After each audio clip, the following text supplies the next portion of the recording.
Assalamu alaikum wa rahmatullahi wa barakatuhu. Inna alhamdulillah, ahmaduhu wa asta'inu bihi wa astahdih wa atubu ilayhi min shururi anfusina wa min sayyiati a'malina. Innahu man yahdillahu fahuwa al-muhtad wa man yudlil falan tajida lahu waliyyan murshida. اللهم صل وسلم وبارك على سيدنا وحبيبنا وشفيعنا وقدوتنا وأسوتنا ومعلمنا وسراجنا المنير محمد رسول الله صلوات الله وسلامه عليك سيدي وحبيبي وشفيعي يا رسول الله يا أبا القاسم. ولد الهدى فالكائنات ضياء وفم الزمان تبسم وثناء. Let all of us send our salam and salutations to our beloved Prophet Muhammad sallallahu alayhi wa sallam by reading Allahumma salli ala Muhammadin wa ala ali Muhammad kama sallayta ala Ibrahim wa ala ali Ibrahim innaka hamidun majid. Allahumma barik ala Muhammadin wa ala ali Muhammad كما باركت على إبراهيم وعلى آل إبراهيم إنك حميد مجيد. My dear brothers, my respected elders, beloved children, and my dear sisters, first of all, I would like to extend my gratitude to Allah the Almighty for giving us tawfiq, ability to come and attend this very auspicious gathering in this Masjid of Allah, Collingwood Masjid. Also, I would like to thank our brothers in Alignment Dawah Project for putting every effort to make this program successful. May Allah the Almighty accept their effort. May Allah subhanahu wa ta'ala give them sincerity, and may Allah subhanahu wa ta'ala make this effort as a means of salvation in the hereafter. Ameen. The topic of tonight's program is very vital. Voting and Islamic perspective.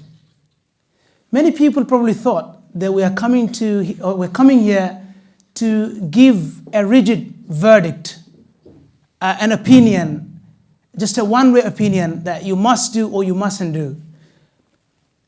And as a result of this, we have seen some of the masjids, they had an issue with the poster, and probably they misunderstood.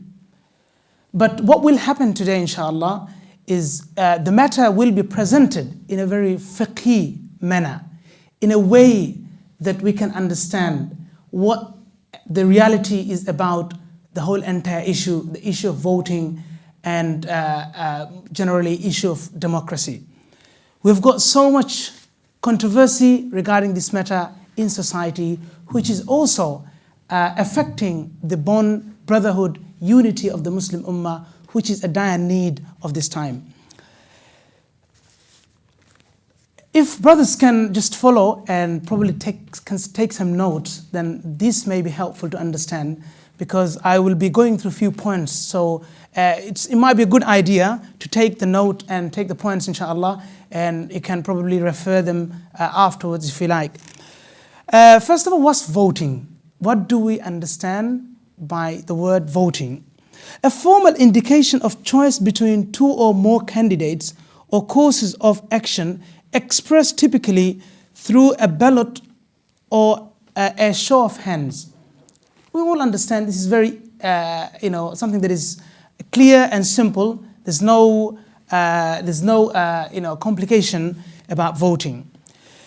Now, what's the relationship between voting and democracy? Well, democracy is an ideology. It's a concept. It's a system. And voting is one of the elements of democracy. So voting is one of the branches of democracy. So you've got the ideology is there, but in order to reach to that stage, to the ideology, you've got system to follow, and then you vote and you reach to that stage. You go to that system. So So democracy is much more broad. The US President Abraham Lincoln, ex-US President, he defined democracy as government of the people, by the people, for the people. So the democratic system is government of the people, by the people, will be selected by the people, and it will be for the people. So it all goes back to people. People will make the law. People will choose how to live, what kind of laws to follow. So everything is down to the people, public. In a democracy, the people are sovereign, which means the people are the source of power. Try to understand. So in a democracy, people are the source of power, sovereign. They are the highest form of political authority. So the power comes from people. That's what they say, the way they define. Obviously, this is not my statement. It's the people who founded and who dreamed for the democracy. These are the people they're defining like this. So they're saying the people of sovereign, their highest form of political authority, people. And then they say that guarantee of basic human rights to every individual person, separation of powers between the institutions of state, government, and court and parliament. So every department will be independent. Like you've got government, and then you've got parliament, and then you have got the courts, the law. So all those things will be independent. Freedom of opinion, speech, freedom of speech, press and media, which will be again independent, religious liberty, general and equal right to vote, good governance, focus on public interest and absence of corruption. So you can see that's how they defined the democracy. But of course we can see, like, are these all of those things are implemented, or they're partially implemented, or they're there to actually like serve a specific ideology or a specific group of people. So just to simplify, democracy is people basically. Government of people, by the people, for the people. What's Islamic system then? What does Islam say about it? Well, we all understand Allah subhanahu wa ta'ala, He is the creator of human being. And He is the creator of everything that we see in this world. Hence, He understands and He knows what is good and what is bad for human being. That's our belief. That's the faith of Muslim and Islam. That, Allah created people and He knows what is good for people and what is bad for people. And as a result of this, we can see Quran contributed a lot to the legislation, law. So we can see Quran is, while it's a book of wa'adh, book of nasiha, advice, it's a book of hidayah, guidance. At the same time, you can see the book of law. There are lots of laws there. And that's why you can see the fuqaha, the jurists, those who worked in the field of fiqh, they derived their law, the Sharia law or Quranic or Islamic law, it has been derived from Quran and Sunnah. So if it wasn't a book of law, then the scholars, they wouldn't be able to derive the law from the Holy Quran. And we can see Allah the Almighty said in the Holy Quran, Inil hukmu illa lillah. Inil hukmu illa lillah. The ruling and law, it only belongs to Allah subhanahu wa ta'ala. Inil hukmu illa lillah, which is mentioned in Surah Yusuf. Also, Allah the Almighty says, وَأَنِحْكُمْ بَيْنَهُمْ بِمَا أَنزَلَ اللَّهِ. That rule amongst the people, or rule the people by what has been revealed, by the wahi, by the Quran. So rule, وَأَنِحْكُمْ بَيْنَهُمْ بِمَا أَنزَلَ اللَّهِ. And then we have seen also the series of ayah in the Holy Quran, like وَمَنْ لَمْ يَحْكُمْ بِمَا أَنزَلَ اللَّهِ فَأُولَٰئِكَ هُمُ الْكَافِرُونَ فَاسِقُونَ الظَّالِمُونَ. 3 different verses which says whoever does not rule by the law of Allah, then he is kafir in one verse, and in another verse fasiq, and in another verse zalim.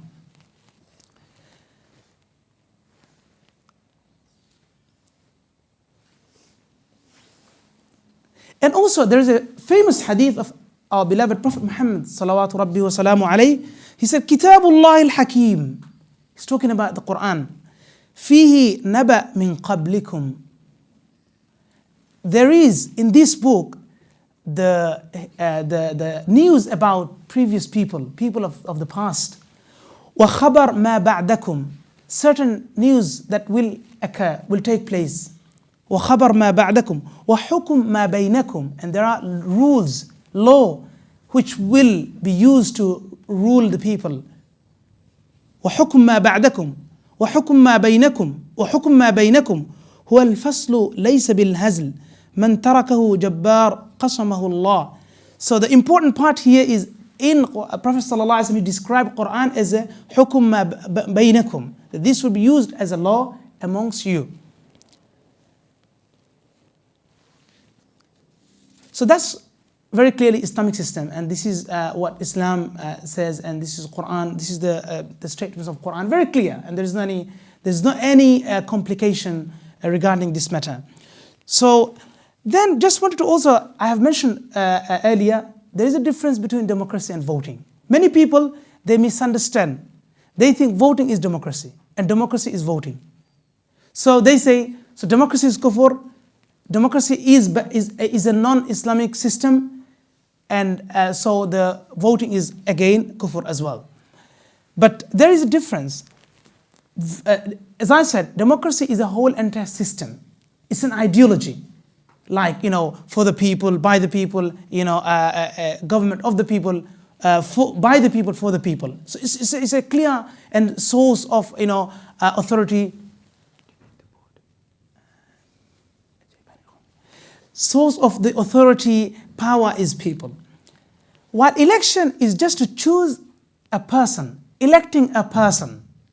So it's something that you can take this person to a good system, Islamic system, and you can take this person to a non-Islamic system. So it's a process to reach somewhere. So you can be, for example, a chairman of the masjid. He can be elected to be a chairman of the masjid. Now, this election here is different to election outside, or the whole entire democracy as an ideology. So, election is not exactly democracy. Election is is a process to reach to a target, to achieve an aim or objective. Now, if we look at just voting itself, like, did that exist, or it didn't exist at all in Islamic history? Voting itself only, I'm not talking about democracy, because this, as I said, democracy and voting is two different things. Voting, well, ulama, they have used certain evidences to say that the voting, there is a system of voting at times when it's needed, but it's not something that always has to happen. Look, when Prophet ﷺ said in a hadith that إِذَا خَرَجَ ثَلَاثَ فِي سَفَرٍ فَلْيُؤَمِّرُوا عَلَيْهِمْ أَحَدُهُمْ. Prophet ﷺ said that when three people go out, then one of them should be the leader. One of them, if three people are in a jama'ah, in a group, or in safar, in traveling, wherever they are, if there is more than two people, then one person should be the leader, Amir. فَلْيُؤَمِّرُوا عَلَيْهِمْ أَحَدُهُمْ. Now, what ulama said about this, that how can that happen? Like, for example, we've got three people. How do we select? It could be unanimously agreed that all three, they agree upon one person. That I say, I'm the Amir. The rest of the people say, yeah, you are the Amir as well. So it's an agreement. But it could be another way, like, I don't say, no, I disagree. But the two people said, no, you will be the Amir. So what do we do at that time? So we take the majority, the opinion of the majority. So you can see this hadith, إِذَا خَرَجَ ثَلَاثَ فِي سَفَرٍ فَلْيُؤَمِّرُوا عَلَيْهِمْ أَحَدَهُمْ. وتأمير الجمع لأحدهم إما أن يكون باتفاقهم عليه أو اختيار وقبول أكثرهم لإمرته عليهم. والاختيار حقيقة الانتخاب. So the scholars, they say that, so electing one person out of like few, it could be like, for example, we're doing a teamwork. Of course, you need a manager, or you need somebody to be a director. So you need to go through a process to actually elect or select somebody. So ulama, they indicate that it did exist. Like, for example, also when the Khulafa al-Rashidun, after Sayyidina Umar ibn Khattab radiallahu anhu, he left Sahaba radiallahu anhu to decide amongst them about the next Khalifa. So they decide whether they can select or they elect, but it's one of them. Now, to cut it short, so I have made it very clear, the democracy and voting is slightly different. It's not exactly the same thing. So if voting or electing somebody and it's leading to an Islamic system, then there is no harm. But if voting and taking it to somewhere else, non-Islamic system, then there is obviously kalam, there's opinions, there's words about it. Opinions of the Muslims about voting. What do the Muslims believe, or what's the stance and positions of the Muslims about voting? We're not talking about democracy.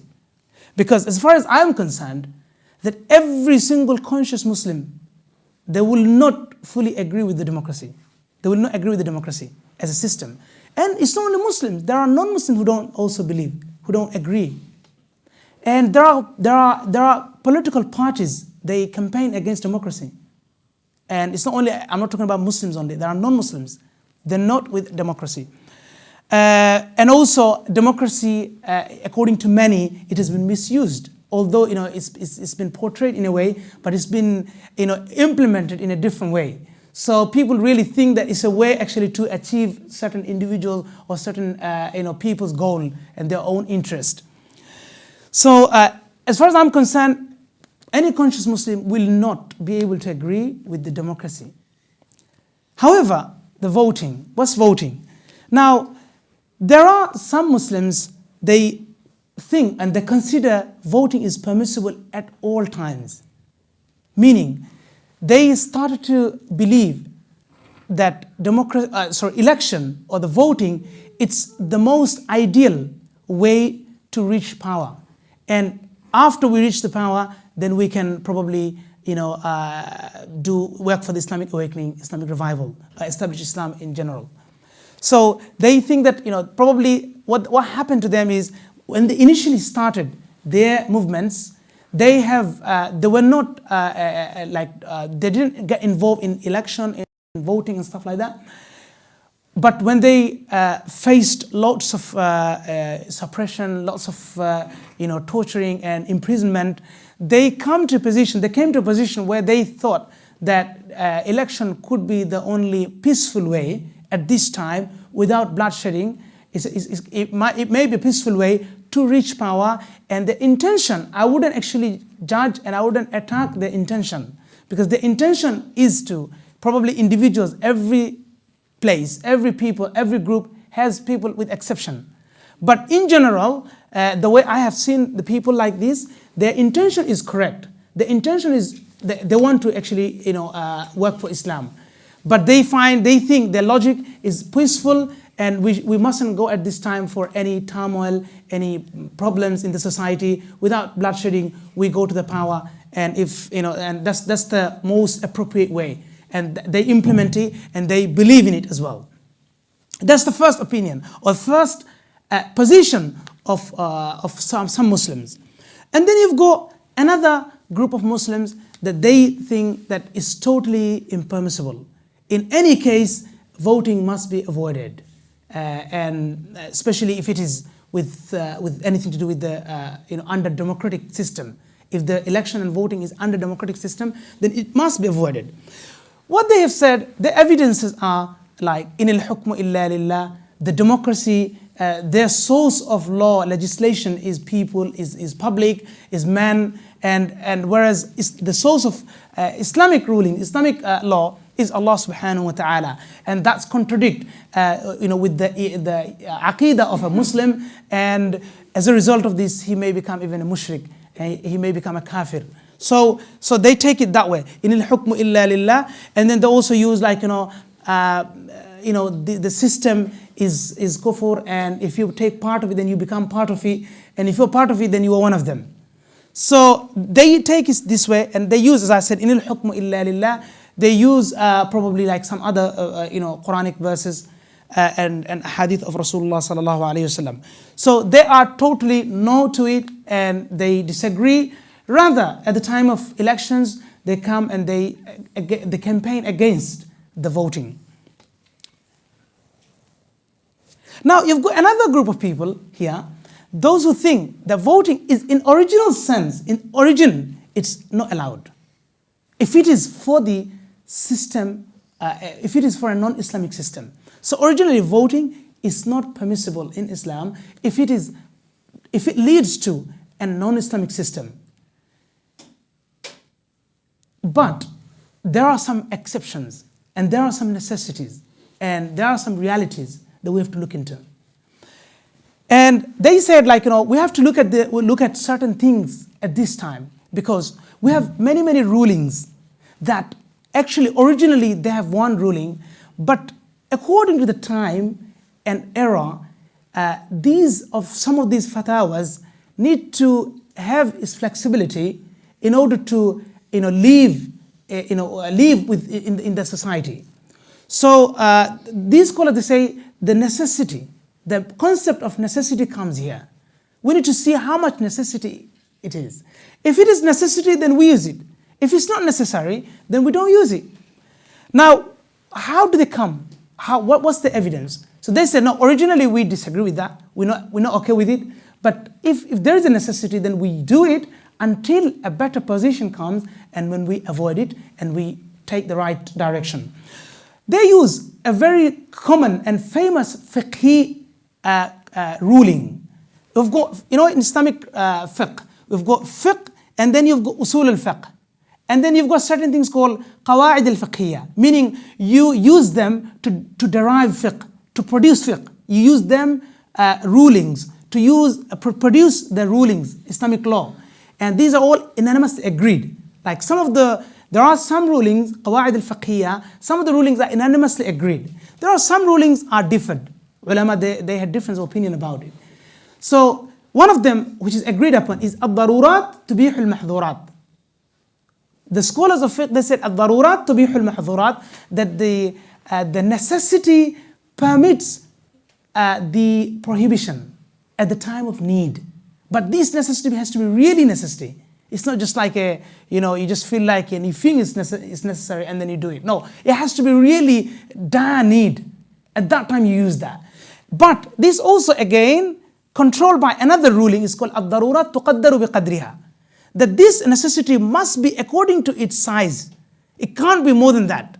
I.e., for example, the ulama, they say, if you are in a state where you don't have any food and you're about to die, now only one choice you have, probably a drop of alcohol. Then in order to save yourself, then just have some alcohol, but it should be only according to the necessity. If you take more than that, then you'll be sinful. So ad-darurat tuqaddaru biqadriha.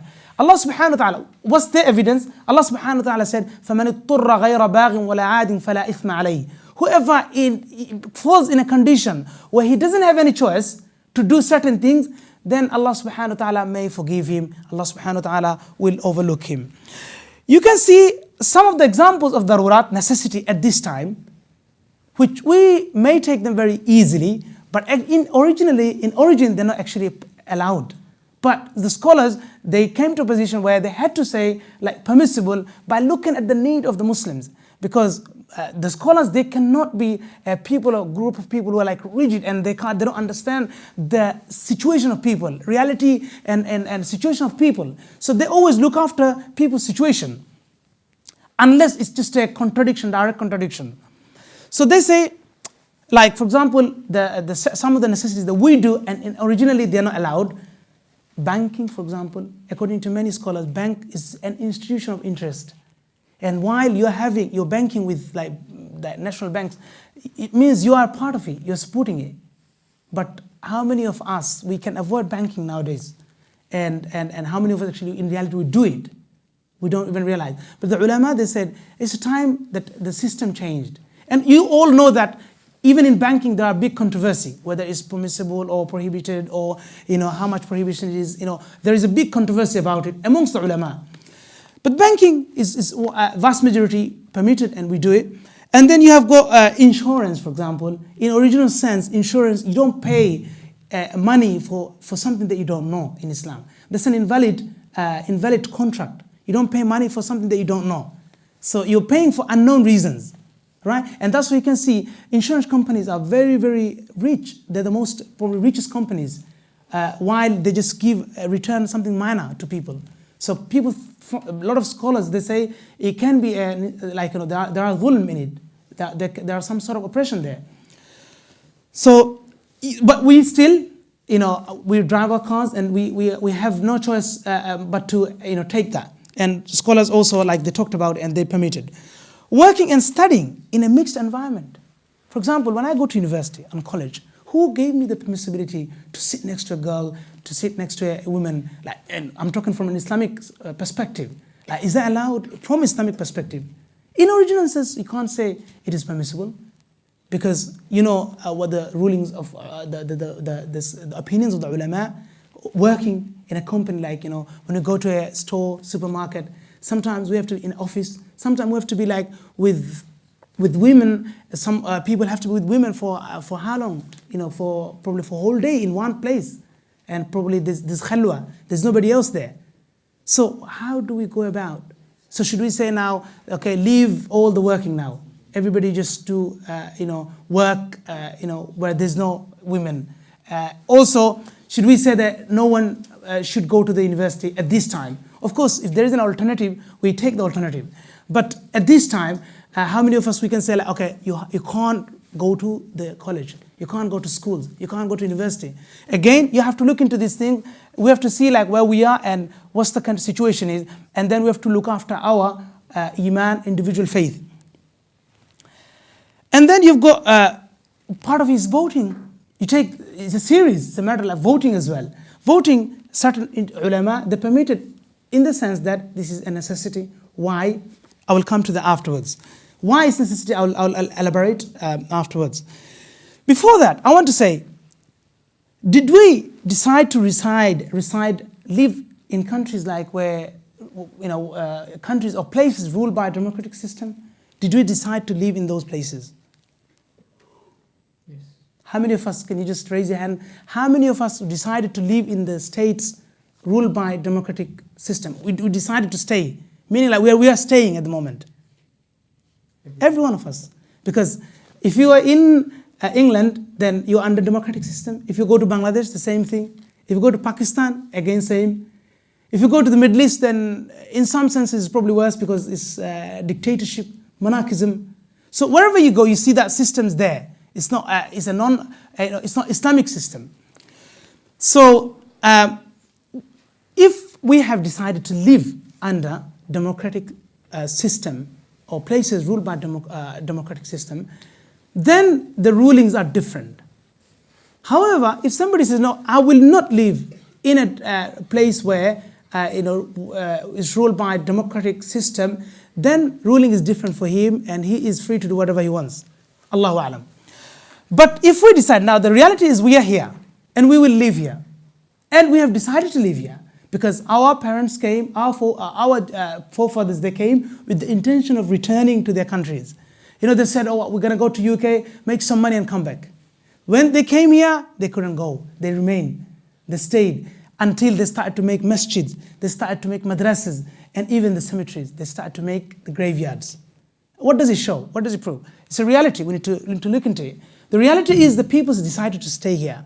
And you've got more than nearly 5 million in UK, 10 million in France. And you've got big number of Muslims across the Europe. And also obviously in Muslim majority countries. Now, if we decided to live in those lands, then we have to look into the reality. How are we going to deal with it, the voting elections? In order to deal with this, we've got, again, 3 systems. Okay. In order to deal with this, we've got 3 positions, under a democratic state system. Number 1 is not getting involved and going against it through different methods. So I don't want, there are people who say, we don't want to get involved with voting, elections, and in general, under democratic system. And at the same time, they will probably use different methods. It could be different methods, people might use arms and other methodologies to establish the Islamic system or Islamic revival. So there are people like this, and they have this, they have this concept. Now, how much reality it is to actually, like, at the moment, we're in a position, we have seen certain places where lots of revolutions took place, and what is the outcome? How much bloodshedding, how much killing, how much fitna took place, and what we achieved, what did we achieve? Because of course there's a matter here. There's a matter of, like, understanding. There's a matter of, like, preparation. There's a matter of, like, being qualified. Like Muslims, are they really qualified at the moment? Allah subhanahu wa ta'ala, he set certain conditions before the Islamic, Islamic dignity and authority. There are preconditions before that. Are we qualified? Are we ready? Are we prepared? Do we love each other? Do we have bond amongst ourselves? Or do we fight amongst ourselves? And then once it comes to us, then our own Muslim brother, he will raise the weapon against me. So all those things we need to consider. So is this a reality to go to a different path, which is not like a peaceful path, and do something else? And how much they achieved, especially a country like in a context of UK, how much they achieved, or did they achieve anything? This is something that we need to question. Number two, this is the first position. Second position is remaining silent and carry on with personal activities. Like you do da'wah, you teach, you learn, you all those do academic activities, da'wah, and stay away from elections and stuff. And there are people like that, and they don't get involved with any of those things. They just remain silent as they do da'wah, they do tazkiyah, they do like teaching, learning, they do academic work, da'wah, and they don't get involved with any of those things. So this is the second position. So some Muslims are like this. And you've got the third one, which is appointing some fair-minded and just and good-hearted people. Let's not say just Muslims, because you may not find every time Muslims are just and fair. So let's use that term, fair-minded. I'm talking about the context of UK. So if you appointing somebody fair-minded, just and good-hearted to assist Muslim communities, in their basic needs, because we decided to stay here, live here. We didn't decide to go. In their basic needs, such as religious interest, such as their basic needs in their life, their way of living, housing, the way of living in general, and their religious interest. Someone should be appointed to assist Muslim communities while this is not the ending, while striving to bring a greater change in the world or in the society, to bring a fair and divine society, meaning fair and divine society through striving in every aspect of human and religious life. So again, it's a very important point. Appointing some fair-minded people under the current system as a necessity, fair-minded, just and good-hearted people, those who will assist Muslim communities in their basic needs and in their religious interests under current democratic system, while striving for a fair and divine society in every aspect of human and religious life. So we stay as it is. We do carry on with our work. We prepare in every ways. We qualify ourselves. We take ourselves to the highest standard in every aspect. We become the best educationalists. We become the best writers. We become the best scientists. We become the best mathematicians. We become the best ulama. We become the best scholars. We become the best inventors. We go to the position where there is credibility that we qualify to be the rulers and to have the authority across the world. Now, necessity, just going back to the necessity, like for example, when I say necessity, we need to really think very neutrally. Honestly speaking, if you ask me, did you ever vote? I never voted. I have never voted. And this is the reality. But why am I speaking here? I have seen the need of it, and I have seen the controversy. I have seen the amount of harassment, and amount of the verdicts And then I've seen this is something that is actually demonizing the brotherhood of Muslims. This is affecting the unity of the Muslims. So that's why I decided to speak. As I said, you are free to vote. It's your choice. You don't have to vote, and it's not. I won't say that it's something that you must do. As some people say, it's must. No, I won't say it's a must, but it's your choice. But the necessity, we need to look into the necessities. What are the necessities? First of all, living in the UK, you need Islamic education. Without Islamic education, how can we be better Muslim? You need madrasas. You need Islamic schools, primaries. You need secondary. You need Islamic college. And you need Islamic madaris, like Darul Ulum, Jami'ah. You need them. Why? Because you decided to live here. You cannot live for that time, probably a century or 2 centuries, when we all become ignorant and no Islamic education, no tarbiyah, then what's the result? So Islamic education is a dire necessity, and if there is not anybody to assist us, we will fail. And we have seen that wherever there is racist, individuals from the local authorities, they have undermined Muslims. They have undermined, and they didn't help the Muslim institutions. So you've got Islamic education. You've got prayer places. Like, for example, where you're sitting today, where you're listening, when you come to pray Salah and Jum'ah. Prayer places, not only masjid, prayer places, like university, like in a workplace. And generally, prayer masajids. Do you think that these masjids was done without the help of the local authority? And I think, it's quite impossible to find a masjid which is without the permission or without the authority, without a permission from the local authority. So again, I can see this is a dire necessity, because without masjid, we can't stay for centuries without masjid. Allahu A'lam, it could be 10 years, it could be 15 years, we don't know, this is ilmul ghaib. But we can see, by looking at the Muslim condition, we see there's a long journey to go, because we are lacking in many, many things.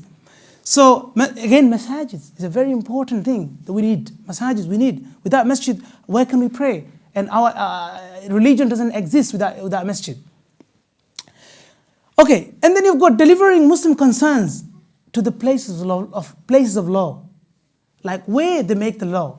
If we make a block that there is not any connection, and there is nobody who will be there, and there is not any communication, then what will happen?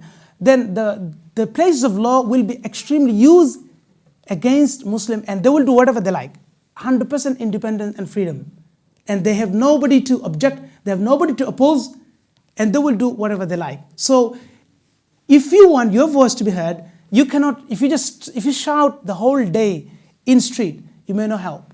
But there is slightly more possibilities to be accepted if you're in a place where they make the law, they make the rules. But while you're outside, you can shout and scream the whole day, nobody will take your concern. But if you're in a place where you can put your opinion forward, then this is more effective. It has been proven. So it's a way to deliver and pass the concerns of the Muslim, maybe. And the most important thing is the stability, peace, security, safety of the Muslims. Do we need them? Because if we are going to a different path, then there's a concern. Like, for example, we see, of course, we don't want, obviously, we know the government is already scrutinizing on Muslims. And we can see it's going really far. We don't want to be cause of more harassment. We have seen in France what happened. In France, it's very difficult to walk with hijab, niqab. In France, it's very strange to even wear a thobe and hat, whereas there's 10 million Muslims. And you can see countries more like this in Europe. In UK, yes, there are scrutiny, but still there are some sort of freedom, of religious freedom that we can do. We don't want to be cause of more harassment at this stage, if we decide to stay here. And so peace, security, safety for our Muslim brothers and sisters, women, children outside. If we want peace and stability, then we need to also think about it. So I consider all of those things are a dire necessity.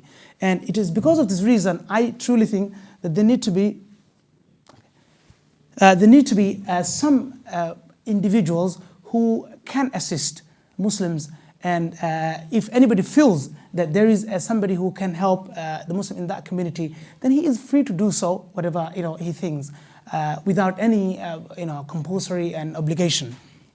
Just the last thing, voting is the issue is a contemporary thing, because democracy, it has been founded late, and it wasn't at the time of Rasulullah sallallahu alaihi wasallam, right? Yes, there was other different non-Islamic system, but democracy wasn't there in this manner. Hence, this matter is a completely new thing. It's a new matter, and every new matter is definitely controversial, because it's something that didn't happen at the time of Rasulullah. There's not a clear evidence, there's not a clear statement about this in Quran to say, oh, voting halal or voting is haram. There's nothing like that. It doesn't say anything like that about voting. So if it's not there, originally there's not a text to whether support or to prohibit, then it will remain controversial. And when it comes to any controversial matters, we must, something really important, that we must respect each other's view. We may disagree. I may disagree with you, and I disagree, as I said, whoever believes that the election is the only way to establish Islam. So there is there's an adab, and we need to look into the higher and greater requirement and interest of the Muslims, which is our common understanding. And I don't want the voting contemporary issue and controversy. In any contemporary issues, there will be controversy, and for that reason, I think personally we should avoid the harsh fatwas, harsh verdicts, in order to safeguard the unity of the Muslims. Otherwise, I'll tell you one thing: when you say, believe me, when you say shirk and when you say kufr in that way, then I'm literally telling you a kafir or you're a mushrik. And the next thing, I'm praying next to this brother, or probably I'm praying behind him. So am I praying behind a mushrik? Am I praying behind a kafir? So that your prayer is invalid. So we need to look into also the contradiction of our words. At times we say it's kufr, at times we say it's shirk, then we come and go and pray behind that person again. Or probably we pray with him and we again do everything as Muslims. So what's happening? Originally we still get together, we still think, actually back in our mind, we still think he's a Muslim, and we attend their funerals, we attend the marriage ceremonies, we get married with each other originally, but in the meantime we're using certain words which is affecting our unity. Yes, controversy will be there, and I respect all the opinions. Whatever the opinions are there, I respect them. But as I said, my opinion is just there should be, by looking at the reality, there should be some individuals helping and assisting Muslims, and whoever we think that he is most appropriate and he will help us to practice our religion better, then there's no harm supporting him, because again, it's not that we are saying the whole entire democracy is valid or is correct. Jazakumullah khairan. I hope this is sufficient. Time is also expired. Barakallahu fikum.